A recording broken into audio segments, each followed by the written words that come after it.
Hello everyone, welcome to the channel. In this video, we'll be discussing on how to copy paste a table from PDF to an Excel file. Please like the video and subscribe for more such easy tips.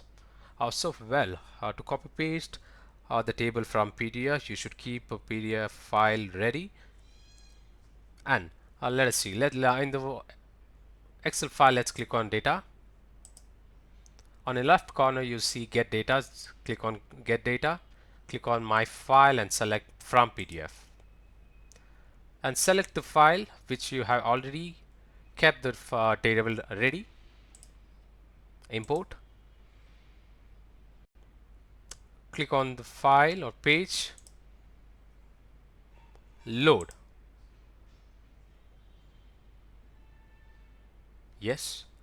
Here's the table that is been copied from PDF to an Excel file. Yes. Thank you.